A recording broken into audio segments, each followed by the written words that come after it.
Blumhouse, in the name of the Father, the Son, and the Holy Spirit, I command you not to make the next two Exorcist movies to be generic like this was!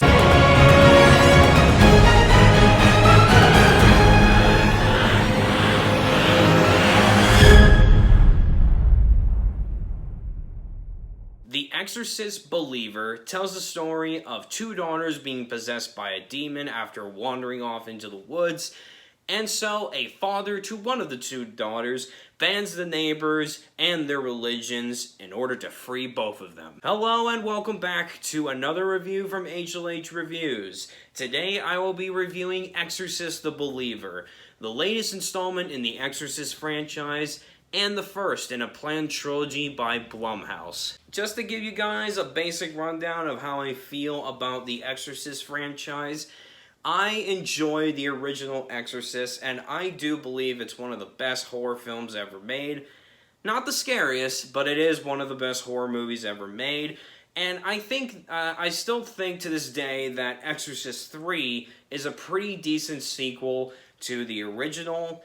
I never saw The Exorcist 2, because I never heard good things about that, and nor have I even seen the two prequels that they did in, 2003 or 2004. I'm sure I'm gonna come around to reviewing these movies one day, but for right now, we're gonna talk about The Exorcist Believer.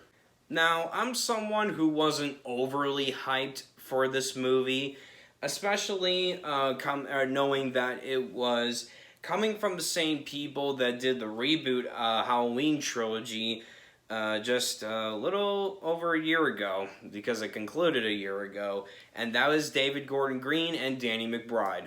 And that trilogy was a hit and miss. There was some stuff that I liked and some stuff that I didn't, especially in Halloween Ends. And, even knowing that the team behind the Halloween reboot trilogy was going to be involved in this, and knowing that they were going to do two more after this, because this is the first in a planned trilogy, I was curious as to see how they were going to apply from what they did in that trilogy, successful or not, and basically put it all into this one.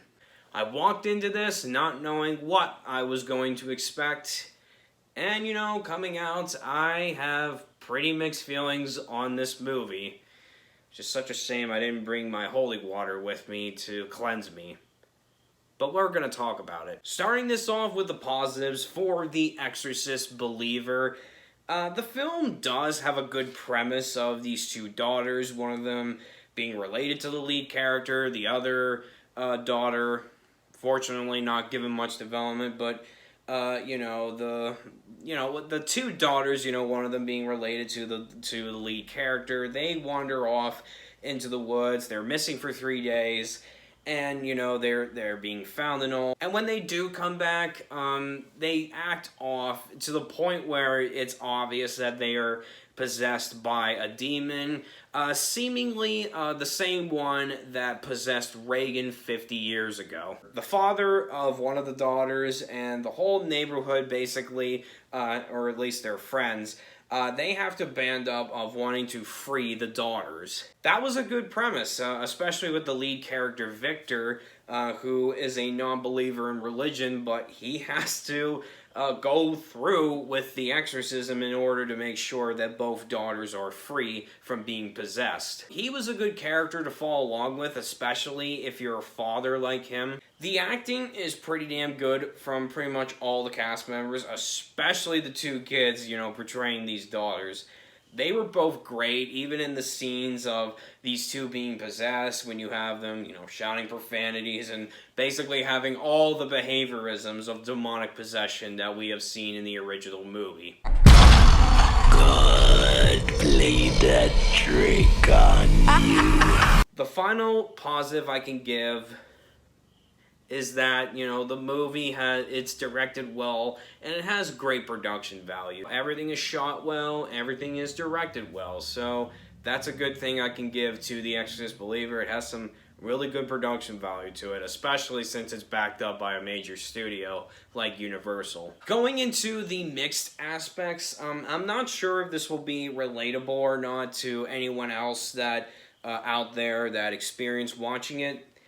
But the movie did get scary during the first act with a couple decent jump scares. Then the movie just halted the brakes, and it just never got back to being scary as the movie just went on. I'm not sure this is the same for anyone else there, but I mean, it did get tense. It did get scary in the first act, especially with, the two daughters acting off and clearly giving signs that they are possessed, but beyond the first act, it never got back to that as I just went further along into the second and third act of the film. Now we get into the negatives, and the biggest one for me is that this film just feels generic and just feels like your average demonic possession horror film that has basically been beaten to death with a hammer by this point. Not to say that we don't have good possession movies, but it just feels so generic and average. And honestly, if you took those things out, like if you took Chris,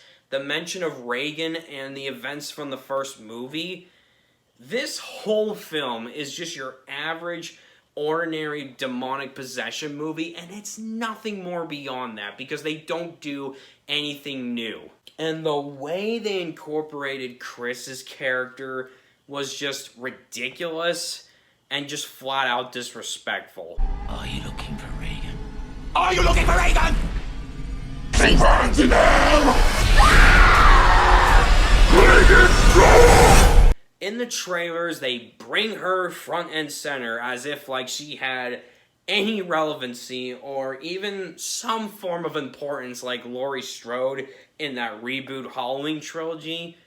Of course she fucking doesn't, because what they do to her character at the end of the second act is just flat out disrespectful to any fan of that original film. Like, what the hell was the point of even bringing her back into this movie if you just do what the hell they did to her?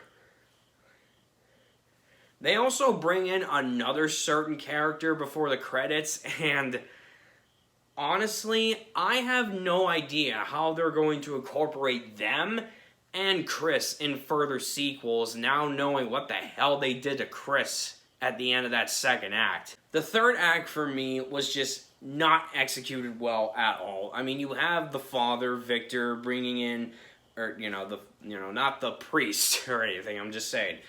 The father to one of the daughters, Victor, he brings in the neighbors, the pastor from the local church, and basically some other people to bring out the demon or demons from the two daughters, and it's basically nothing more but a compilation of different religions attacking the demons. And that makes no sense, especially considering in the first film, it was fine enough because of Catholicism attacking the demon and driving the demon out of Reagan. And honestly, the theme going around in this movie about friendship and companionship, oh, we're gonna be there, we're there for each other to bring these two demons out.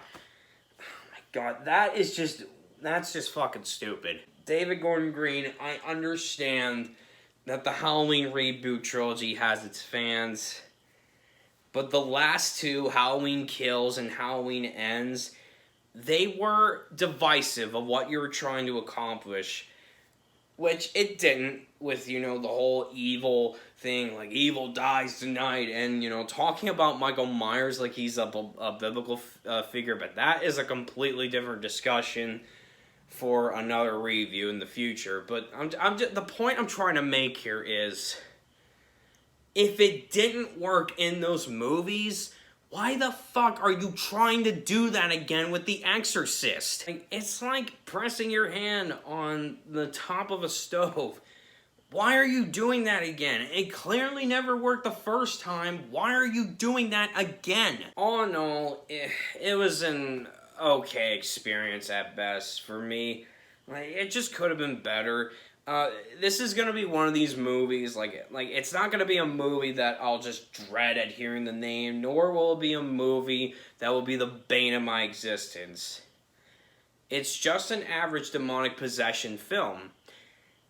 And that is an issue because the majority of this film, aside from what they added to connect it with The Exorcist, or at least the original Exorcist film, like, it does not feel like that. It doesn't even feel like it's supposed to be part of the franchise. It doesn't feel like it's meant to be an Exorcist film.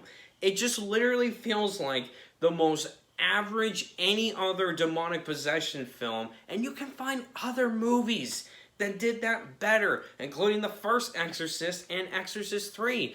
I mean, hell, even that most recent horror film that or demonic possession horror film from July that I reviewed, Talk to Me, that was way better of an experience than what I had to go through in The Exorcist Believer, because that film, and including there's a lot of other movies like this that do it 1,000 times better than what you're gonna get out of this. So if you're a fan of the original Exorcist and you're excited to see how they followed it up with a legacy sequel, you're gonna have to walk into this with lower expectations, as all you're going to get out of this is an ordinary demonic possession film, and you can find many others that have done this better and will give you a much better experience. So just do yourself a favor and flat out don't watch it.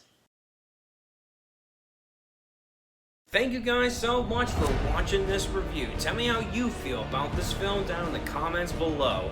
If you enjoyed this video, hit that like button, share this video, and to see some more reviews from me in the near future, hit that subscribe button and hit that bell icon so you can get notified every single time I upload.